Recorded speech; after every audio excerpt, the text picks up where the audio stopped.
கட்சி மாறுறதுன்றது இந்திய அரசியலில் புதுசு கிடையாது. யார் வேணால் எந்த கட்சி வேணால் எப்போ வேணால் போகலாம். ஆனால் எந்த கட்சி தன்னை எம்எல்ஏவோ உருவாக்குச்சோ அந்த கட்சிக்கு விசுவாசத்தை காட்டுறதுக்கு, மக்களுக்கு விசுவாசத்தை நன்றி தெரிவிக்கிறதுக்கு எம்எல்ஏ பதவி ராஜினாமா செஞ்சுட்டு போயிடும். நீங்கள் கட்சியிலேருந்து அவர் நீக்கிட்டீங்க.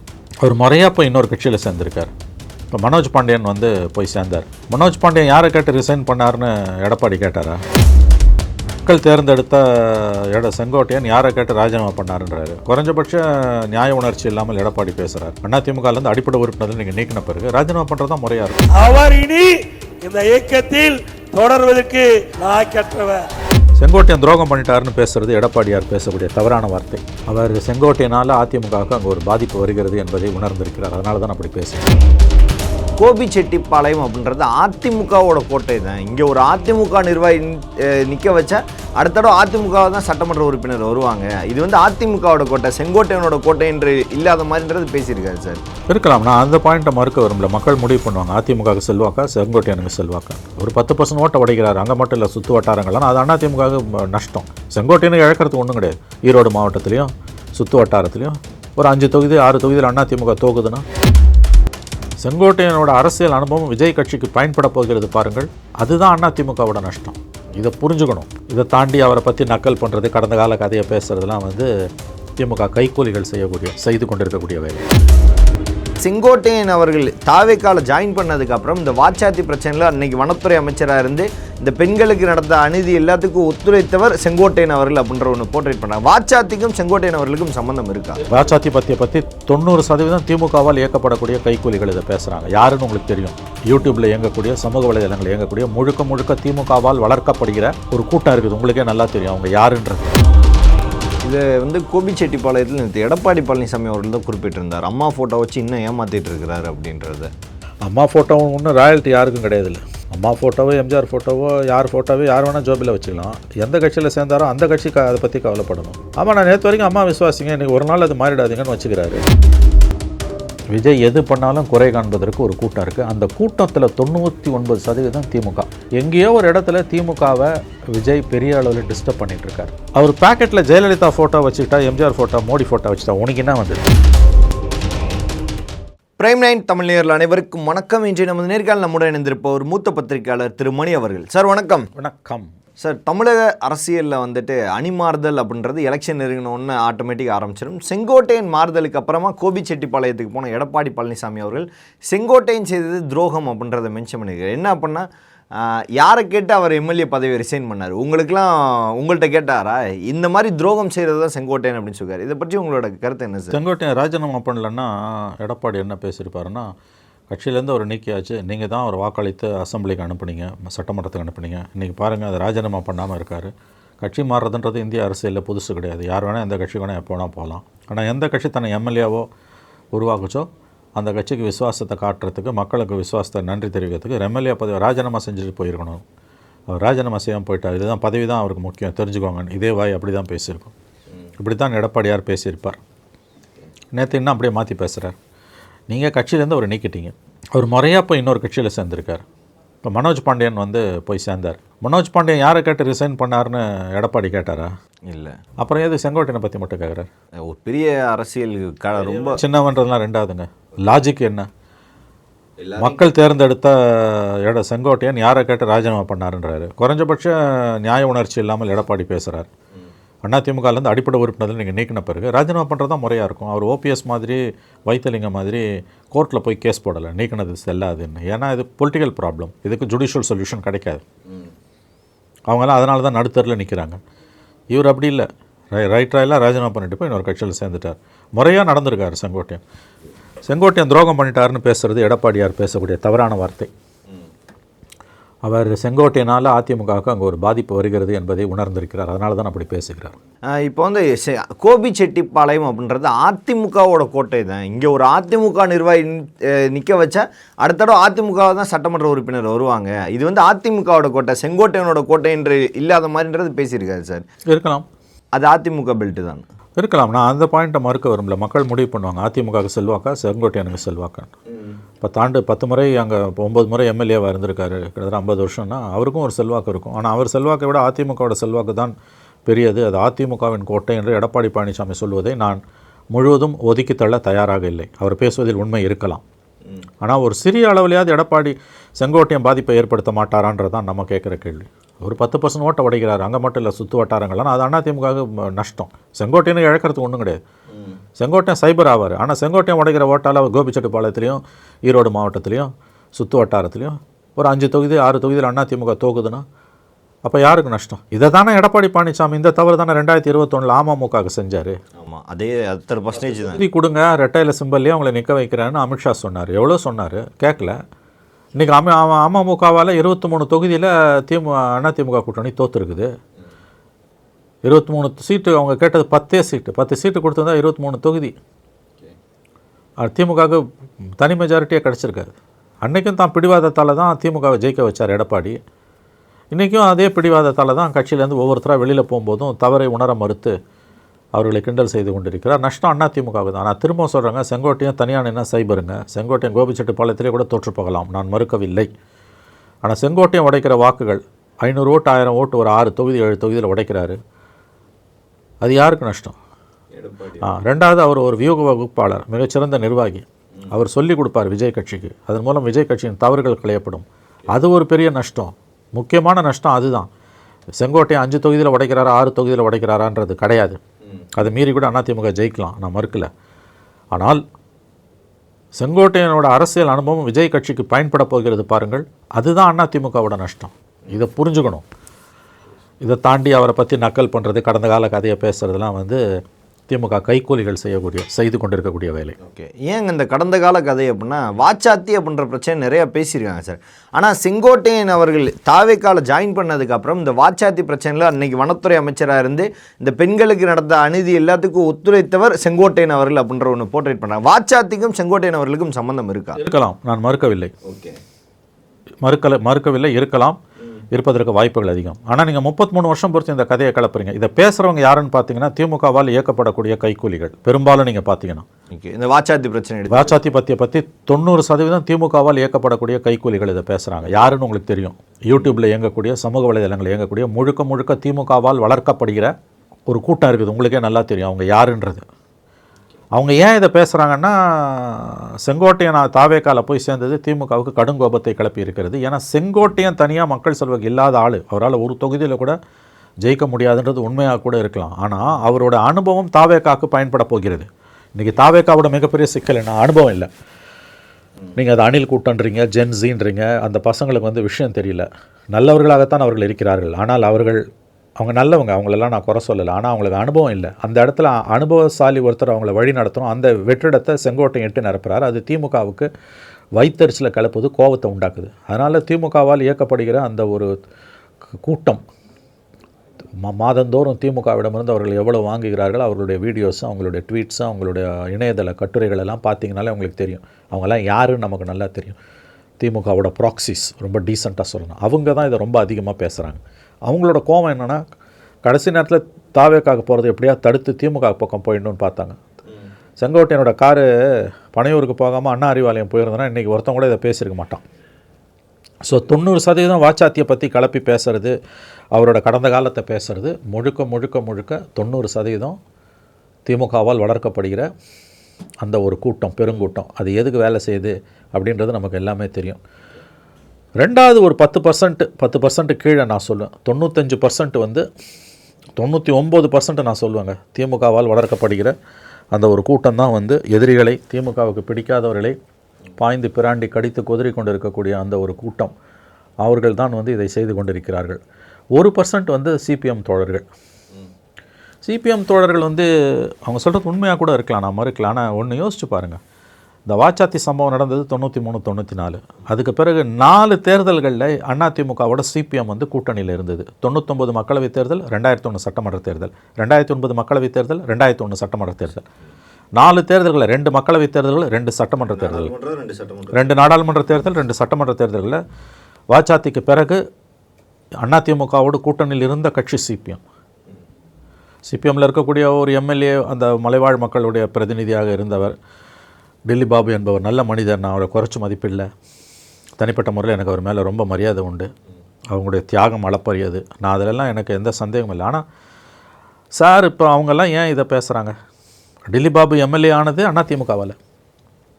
ஐ திங்க் 2001 11 ஒரு ஆண்டுகள் முன்ன பின்ன இருக்கலாம். அதிமுக கூட்டணி தான் எந்த அவர் எம்எல்ஏ ஆனதாக எனக்கு நினைவு. அவர் ஆளுனாலும் அவங்க கட்சி ஜெயலலிதா வாச்சாத்திக்கு பிறகு பலன் அடைஞ்சிருக்கு. வாச்சாத்தி சம்பவத்துக்கு பிறகு 4 தேர்தலில் செங்கோட்டையனை உள்ளடக்கிய அதிமுகவில் கூட்டணி வைத்த சிபிஎம் இன்றைக்கி வாச்சாத்தியில் செங்கோட்டையனை கழுவில் ஏற்றுறது எந்த விதத்தில் ஒரு அறம் சார்ந்த அரசியல் சொல்லுங்கள். நீங்கள் இந்த மாதிரி ஒரு இன்சிடெண்ட்டை வச்சு ஒரு தலைவரை எடை போடுறதுனா எந்த கட்சியிலுமே நீங்கள் போய் சேர முடியாது. சரி, இந்த இஷ்யூக்கு வாங்க. இன்றைக்கி நீங்கள் இதை பேசுகிறீங்க. வாச்சாத்தி சம்பவம் 92, 93, 94 அது தமிழ்நாட்டு வரலாறில் ஒரு கரும்புள்ளி. அதில் உண்மை நிலைநாட்டப்படுவதற்கு சிபிஎம்மோட பங்கு மிகப்பெரிய பங்கு, அதில் சந்தேகமே இல்லை. கேஸ் நடத்தி அதில் சிபிஐ முன்னால் அந்த சாட்சிகளை கொண்டு போய் நிறுத்தும்போது எவ்வளவோ இடர்பாடுகளை மீறி தான் அவங்க செஞ்சாங்க. சிபிஎம்க்கு சல்யூட், அதில் சந்தேகம் இல்லை, நான் ஒத்துக்கிறேன். ஆனால் அந்த சம்பவத்துக்கு பிறகு 4 முறை அதிமுக, ஒரு தடவை இல்லைங்க, 4 முறை அதிமுகவோட கூட்டணி வைத்த சிபிஎம் இன்றைக்கி செங்கோட்டையன் அதுக்கு காரணன்றது அப்போ ஜெயலலிதா காரணம் இல்லையா? அப்போ இப்போ ஏன் இதை பேசுகிற? சரி, இதே செங்கோட்டையன் உங்களுக்கு திமுக இன்றைக்கி வந்திருக்காரு, இந்தியா கூட்டணியில் வந்து சேர்ந்திருக்காரு. வாச்சாத்தியில் செங்கோட்டையனோட ரோல் என்னன்னு நம்முடைய டில்லி பாபு அவர்கள் பேசுவாரா? அப்புறம் அப்போ உங்கள் கூட இருந்தால் எல்லா பாவங்களையும் நீங்கள் வந்து கழுவிடுறீங்க. எப்படி மோடி வந்து வாஷிங் மிஷினில் பிஜேபியில் போட்டால் எல்லாத்தையும் கழுவி க்ளீன் பண்ணி கொடுத்துட்றீங்களோ, புண்ணியஸ்நானம் ஞானஸ்நானம் கிடச்சிடுதோ, எல்லா பாவத்தையும் பண்ணிவிட்டு ஃபாதர்கிட்ட போய் நம்ம ஞானஸ்நானம் வாங்கிக்கலாம்ல, அந்த மாதிரி ஞானஸ்நானம் உங்களுக்கு கிடச்சிடும். பிஜேபியில் சேர்ந்தால் பாவ மன்னிப்பு கிடச்சிடும். எவ்வளோ பாவம் வேணால் பண்ணலாம், பாவ மன்னிப்பு கேட்டால் பாவ மன்னிப்பு கிடச்சிடும், ஞானஸ்நானம் கிடச்சிடும். அதே இது அண்ணா அறிவாலயத்துக்கு போயிருந்தால் ஞானஸ்நானம் கிடச்சிருக்கும். அவர் பனையூருக்கு போனார், உங்களுக்கு கோபம் பொத்து கொண்டு வருகிறது. இந்த அளவுகளை வச்சா யாரும் தப்ப மாட்டான்றான். எல்லார் மேலே ஒரு ரூல் குற்றச்சாட்டு இருக்குதுங்க. ஏங்க 1.5 லட்சம் அரசு ஊழியர்களை வேலையிலிருந்து நீக்கினார் ஜெயலலிதா. வரலாறு காணாத கொடுமை. இந்திய வரலாறுலேயே அப்படி ஒரு கொடுங்கோன்மையை யாரும் செய்தது கிடையாது. தங்களுடைய உரிமைகளுக்காக அவங்க போராடினாங்க. தங்களுடைய கோரிக்கைகள் நிறைவேறலைன்றதில் தாங்கள் அனுபவித்து கொண்டிருந்த சலுகைகளை பறித்ததற்காக அவர்கள் போராடினார்கள். ஒரு புழு கூட மிதிக்க நெளியும். 1.5 லட்சம் அரசு ஊழியர்களை வேலையை விட்டு நீக்கினார். அதில் 55 பேர் மன உளைச்சலில் செத்தே போனான். அந்த ஜெயலலிதாவோட அதுக்கு பிறகு 2 எலெக்ஷனில் சேர்ந்தாங்க. இது 2003 நடந்தது, 2002, 2003. அதுக்கு பிறகு இவங்க சேர்ந்த 2003. அதுக்கு பிறகு இவங்க சேர்ந்தது 2009, 2011 அதே ஜெயலலிதாவோட சேர்ந்தாங்க. சரி, வாச்சாத்திக்கு பிறகு 4 தடவை சேர்ந்துருக்கீங்க. அப்போ இந்த பக்கம் இடதுசாரிகள் அவங்க ஆஃப்கோர்ஸ் 1%, மிச்சப்படி 99% சோஷியல் மீடியா பூரா திமுகவால் இயக்கப்படுகிற வளர்ப்பு பிராணிகள். அவங்க தான் இந்த வாச்சாத்தி. ஆமாம், வாச்சாத்தி இஷ்யூவை பேசுறது பூரா திமுகவால் வளர்க்கப்படுகிற வளர்ப்பு பிராணிகள் தான் இதை பேசுது. அண்ணா அறிவாலயத்துக்கு செங்கோட்டையனோட கார் போயிருந்ததுன்னா அவங்க இன்றைக்கி செங்கோட்டையனை பற்றி, செங்கோட்டையன் மிகச்சிறந்த ஆகச்சிறந்த ஒரு நிர்வாகி, டூர் ப்ரோக்ராம்லாம் சும்மா அவரை மாதிரி டக்கர் வச்சா கூட போட முடியாது, இப்படிலாம் பேசுவாங்க. இந்த சின்னம்ன்றது சார், நீங்கள் சொன்னீங்க இன்றைய கால தேர்தலில் வந்து சின்னம் வந்து பெரிய பங்கு வைக்காது, ஓரளவு மக்கள் எல்லாம் புரிந்துணர்வு இது வந்துட்டாங்கன்னு. ஆனால் இந்த ரெட்டை இலை அப்படின்றது, அங்கே ரெட்டை இலை இருந்தால் மட்டும்தான் அதிமுக நிர்வாகி ஒரு ஆளாக ஜெயிக்க முடியுமா? அதுக்கு சிம்பிளுக்கு முக்கியத்துவம் இல்லை நான் சொல்லலை, அது ஒரு முக்கியத்துவம் இருக்குது. என்னதான் இருந்தாலும் கொஞ்சம் குறைஞ்சிருக்கலாமே ஒழிய சிம்பிளை மீறி ஜெயிக்கிறது கஷ்டம். அது நான் ஒத்துக்கிறேன். ஆனால் சிம்பிள் தோற்ற காலங்களும் உண்டு. 96 அதே ரெட்டை இலை தோற்றுருக்குது, அதையும் நம்ம ஞாபகத்தில் வச்சுருக்கணும். 2001 உதயசூரியன் தோற்றுருக்குது, 2014 ரெட்டையில் தோற்றுருக்குது, இது 2004 ரெட்டையில் தோற்றுருக்குது, 2014 உதயசூரியன் தோற்றுருக்குது, 2019 ரெட்டையில் தோற்றுருக்குது, 2024 ரெட்டையில் தோற்றுருக்குது. அதனால் இது மாறி மாறி தான் வருது. இது அதை வச்சுலாம் நீங்கள் இன்றைக்கி அதெல்லாம் அடிஷ்னல் ஃபேக்டராக இருக்கலாங்க, அதெல்லாம் பிரைமரி ஃபேக்டராக வச்சு காலமாக ஒரு கட்சியில் இருக்கிறவர் இப்போ செங்கோட்டையன் பண்ணுறவர் ஒரு ரெட்டை இலை இல்லை வேறு சின்னம் அப்படின்னா அது மக்கள் கரெக்டாக பார்ப்பாங்களா சார்? இது நல்ல கேள்விங்க. இந்த சிக்கல் சேகர் பாபுக்கு வந்தது 2011 வந்து அவர் அதிமுக வந்தப்போ பிரச்சாரத்துக்கு போகும்போது உங்களுக்கு தான் பாபு போட்டேன், உனக்கு தான் போட்டேன், ஆனால் ரெட்டைலைக்கு போட்டேன்ச்சு. ஏன்னா மனசில் பதிஞ்சது, அதை வெல்லணும். இப்போ என்ன 15 வருஷம் ஓடி போயிருக்கு, அது ஓரளவு பாதிப்பை முதல் தேர்தலில் ஏற்படுத்தலாம். நான் சொல்ல வருவது, செங்கோட்டையனால் வாக்கு வங்கியில் அதிமுகவுக்கு சேதாரம் இருக்கலாம், இல்லாமலும் போகலாம். நான் அதை எடப்பாடி சொல்வதை ஏற்றுக்கொள்கிறேன். ரெட்டை இலை தான் முக்கியன்றதை நான் ஏற்றுக்கொள்கிறேன். ஆனால் இன்றைக்கு அரசியல் அனுபவமே அறவே இல்லாத, முதல் தேர்தலை சந்திக்கப் போகிற, தேர்தல் அரசியலின் அடிப்படை அரிச்சுவடி கூட தெரியாத தாவேகா போன்ற ஒரு கட்சிக்கு, குழந்தை பருவத்தில் இருக்கக்கூடிய கட்சிக்கு ஒரு முதிர்ந்த அரசியல்வாதி யூகங்களை வகுப்பதில் வல்லவர். அதை தாண்டி தேர்தல் அரசியலில் கடைசி 15 நாள் தேர்தலை எப்படி ஃபேஸ் பண்ணணும், பூத் கமிட்டி மேனேஜ்மெண்ட், இதெல்லாம் நன்கு அனுபவம் உள்ள ஒருவர் விஜய் கட்சிக்கு போனது விஜய்க்கு லாபம். தேர்தல் யுக்திகளை வகுப்பதிலும் தேர்தல்களை எதிர்கொள்வதிலும் வாக்குப்பதிவு நாள் அன்று தங்களை எப்படி வடிவமைத்து வழிநடத்தி கொள்வது என்பதிலும் அது ஒரு லாபம். அதை தான் நான் லாபம்னு சொல்கிறேன் வழிய வாக்குகள் செங்கோட்டையினால் அதிமுக வாக்குகள் எவ்வளோ தூரம் விஜய்க்கு போகும் என்ற சப்ஜெக்டுக்குள்ளே நான் போக விரும்பலை. அதில் எடப்பாடி சொல்வது உண்மையாக கூட இருக்கலாம், நான் அதை மறுக்கவில்லை. இந்த அம்மா ஃபோட்டோ வச்சுட்டு ஏமாற்றிட்டு இருக்கிறாரு, போகும் இடமெல்லாம் அம்மா ஃபோட்டோ. ஏன் அப்படின்னா நீ பனையூரில் போய் சேர்ந்தீங்க, அம்மா ஃபோட்டோ வச்சுருக்கீங்க, ஓகே ரைட்டு. விஜய் அவர்களுமே ஏற்றுக்கிட்டார், யார் ஃபோட்டோ வேணால் வச்சுக்கோங்க, அது உங்களோட உரிமை அப்படின்னு சொல்லிட்டாரு. நாளைக்கு திமுகலேருந்து ஒருத்தர் வரான் கலைஞர் ஃபோட்டோ, பிஜேபியிலேருந்து ஒருத்தர் வரான் சாவர்கர் ஃபோட்டோ, இந்த மாதிரி ஒவ்வொருத்தவங்க ஃபோட்டோ வச்சு அந்த கட்சிக்குள்ளே கூட்டு வந்தால் கட்சிக்குன்னு என்ன கொள்கை, கட்சிக்குன்னு என்ன இது இருக்குது அப்படின்ற ஒரு கேள்வி வருது சார். விஜய் எது செய்தாலும் குறை காணக்கூடிய கூட்டம் ஒன்று இருக்கிறது. விஜய் சூரியன் கிழக்கில் உதிச்சு மேற்கில் மறைதுனா இல்லை, விஜய் சூரியன் மேற்கில் மதிச்சு கிழக்கில் தான் உரியுதுன்னு ஒருத்தன் பேசுவான். விஜய் மெரினா பீச் இந்த பக்கம் இருக்குது, போரூர் இந்த பக்கம் இருக்குதுன்னா இல்லை போரூர் கிழக்கில் இருக்குது, மெரினா பீச் மேற்கில் இருக்குதுன்னு பேசுவான். வட சென்னை வடக்கில் இல்லை தெற்கில் தான் இருக்குது, மயிலாப்பூர் வடக்கில் தான் இருக்குதுன்னு சொல்லுவான். விஜய் எது பண்ணாலும் குறை காண்பதற்கு ஒரு கூட்டம் இருக்குது. அந்த கூட்டத்தில் 99% திமுக. எங்கேயோ ஒரு இடத்துல திமுகவை விஜய் பெரிய அளவில் டிஸ்டர்ப் பண்ணிகிட்ருக்கார். செங்கோட்டையன் அதிமுகலேருந்து தாவேக்காக போனால் திமுகவுக்கு என்ன வந்தது, திமுகவோட தொங்கு சதைகளுக்கும் திமுகவோட கூலிப்படைக்கும் என்ன வந்தது? யாரோ எங்கேயோ போகிறான், கேளுங்க. அவர் பேக்கெட்டில் ஜெயலலிதா ஃபோட்டோ வச்சுக்கிட்டா, எம்ஜிஆர் ஃபோட்டோ, மோடி ஃபோட்டோ வச்சுட்டா, உனக்கு என்ன வந்தது நான் கேட்குறேன். அது விஜயும் செங்கோட்டையனும் முடிவு செய்ய வேண்டிய விஷயம். உனக்கு என்ன வந்தது அதில்? அவர் நாளைக்கு வீர சாவர்கர் ஃபோட்டோவே கூட வச்சுப்பார், உனக்கு என்ன ஏன் வந்தது? வாங்க கதையை நீ பாரு. கலைஞர் ஃபோட்டோவை வச்சுப்பார்னா வச்சுக்கிட்டோம், அதை விஜய் அனுமதிச்சார்னா உங்களுக்கு பெருமை தானே. விஜய் கட்சிக்கு கொள்கை இருக்கா இல்லையான்னு வெளியில் இருக்க கூட்டத்துக்கு என்ன கவலை?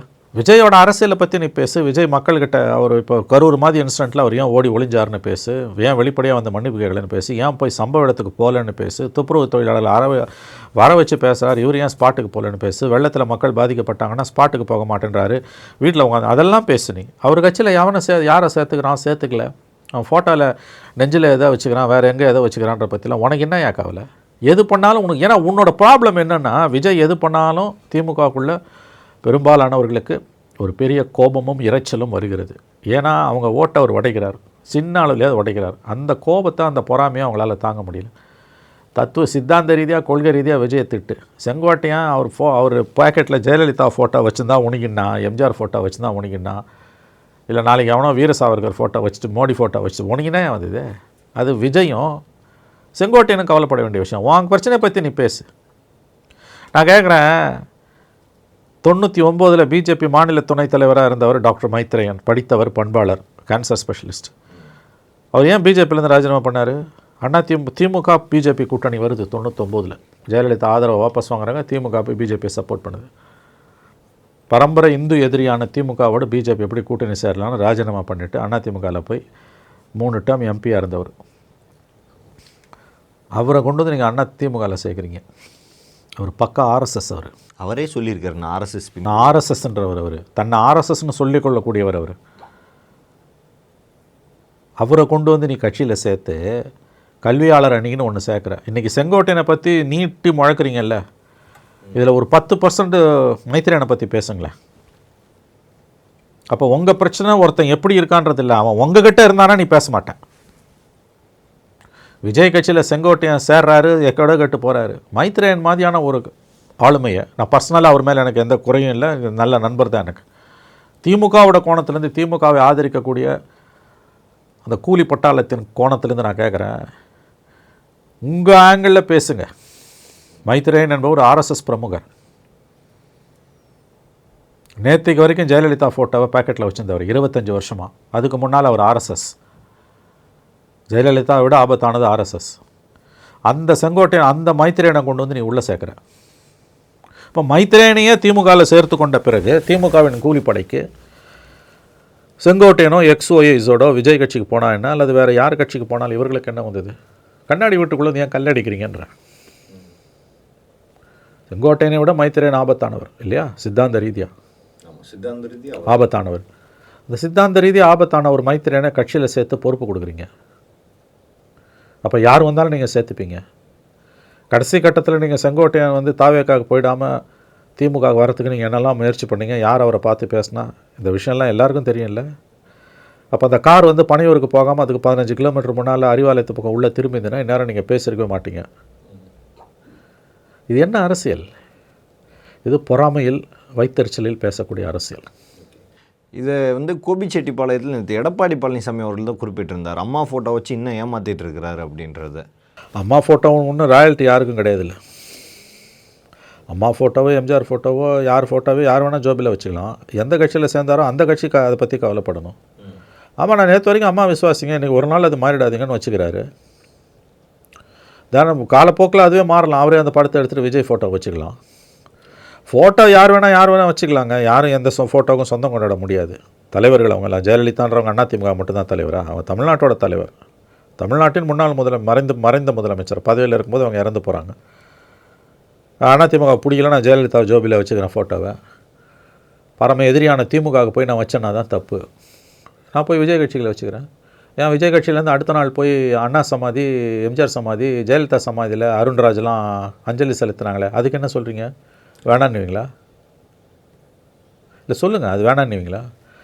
மறைந்த தலைவர்கள், இந்திய மரபு என்பது மறைந்தவர்கள் தெய்வத்துக்கு சமம்.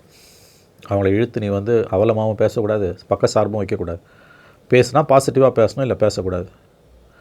மறைந்த ஜெயலலிதா ஃபோட்டோ ஒரு ஜோபியில் வச்சுக்கிறாருன்னா வைக்கலன்னா நான் என்ன சொல்லுவேன்? நேற்று வரைக்கும் ஜெயலலிதா ஃபோட்டோ வச்சுருந்தேன், நீ பார்த்தியா பஜோதி ஆகிட்டான்னுவேன். அதனால் இதெல்லாம் அற்ப விஷயங்கள். அவர் ஜோபியில் எந்த ஃபோட்டோ வச்சுக்கினா உனக்குன்னா வச்சு காட்டி உனக்குன்னா அவர் அரசியலை பற்றி பேசு. பல்வேறு அரசியல் கேள்விகளுக்கு பதில் தமைக்காக மிக்க நன்றி சார். நன்றி, வணக்கம்.